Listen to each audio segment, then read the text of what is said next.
As a class, we did surveys for all three sections, and we found out that the majority of the students wanted to wear masks, they wanted their friends to wear masks, and they also expected us teachers to wear masks. So with that, my decision to continue wearing a mask was a community approach. In the previous sort of pullbacks on COVID protocols, there was a spike. And so I'm waiting to see sort of how that plays out and staying on the more conservative side of that.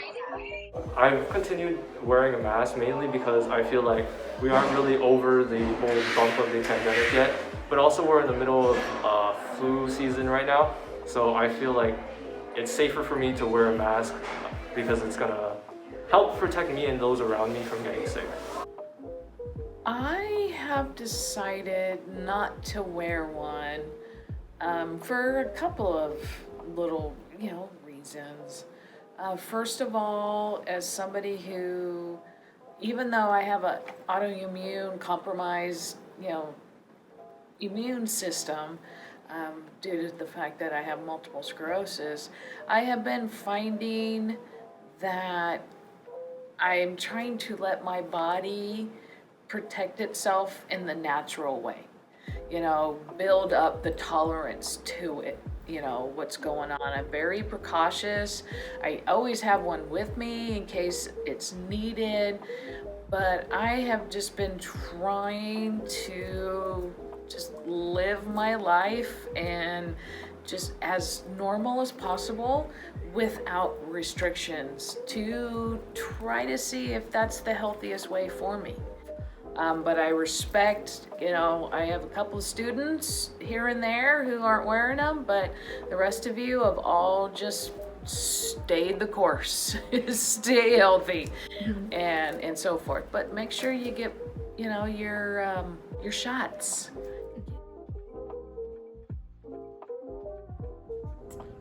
I think the overall safety is the main concern. That students are aware of a transmissible virus, the implications that it could provide, and even if you're young and healthy and vaccinated, you are in an environment with elderly and young individuals who may be immune compromised. So it's, I would say, better to err on safety. I won't be changing my lifestyle too much, but it'll be good to see things sort of returning back to normal. We got to have senior ball, which was kind of a step in the right direction. I hope. So far, so good, right? So hopefully we can get back to doing some more kind of fun, socially stuff. I'm concerned that with the removal of the mask mandate, a lot of these sicknesses, not even just COVID, but I'm thinking of things like flu and the common cold, there might be a sudden wave that returns.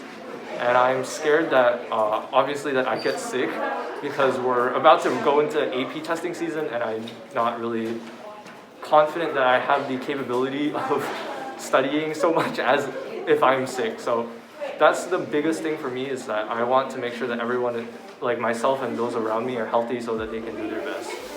I am actually looking forward to go travel this, very soon.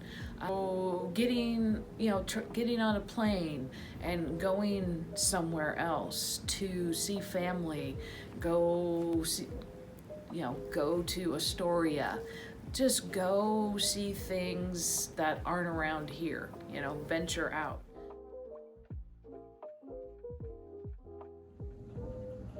I think it was a little bit ignored at the beginning. There was a lot of fear when the cases went crazy high. When we got back from Christmas break, we had another huge outbreak, which I think stoked a lot of fear again. And so it's been a roller coaster. It's been a roller coaster of emotions and trying to identify where you are with mask wearing, preventative, social gatherings, and how to conduct yourself for, the future. I think our campus has actually done pretty good with COVID regulations. Starting the year, I felt a little bit anxious about whether or not we would come back and it would be safe. And obviously those first few months and weeks, there was a lot of cases in our school. But I think over time we've lowered those numbers, in part because people got vaccinated, people got sick and then came back healthier. And I think after the Omicron wave in the start of January, things have started to kind of die down. And I hope that in the coming months that it will continue to get better. And as of now, I don't actually know anyone who has COVID, so I'm glad for that. And I think soon we're going to get to a point where it won't be too big of a problem anymore. Here on campus, it's done a lot of harm. The COVID to the students' well-being, you know, psyche, mental psyche, their just how they approach things. I feel that this year students haven't left their rooms. A lot of students are still think distant learning is what is going on here, and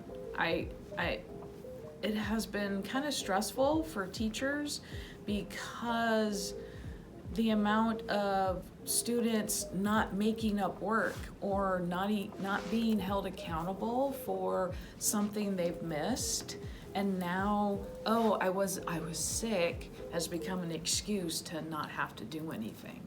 And I think that idea of no accountability needs to change a little bit. I think the rest of our lives we will have COVID. And so I think next year when August comes, I'm going to reestablish what the important values are and redefine what mask wearing looks like for me and the students at the school. There is a chance that we may choose not to wear masks. COVID is, I think the last thing I heard was it's endemic. It's not going away. And so I don't know, maybe this is me being a pessimist, but I think it's something that we're going to have to live with. But the most recent variants seem to be less crippling. My perspective has always been I'm doing what I can. And, you know, if I take the precautions that I think are necessary, then, you know, it will be what it will be. That's hard to say. I don't think we're going to be completely COVID-free ever.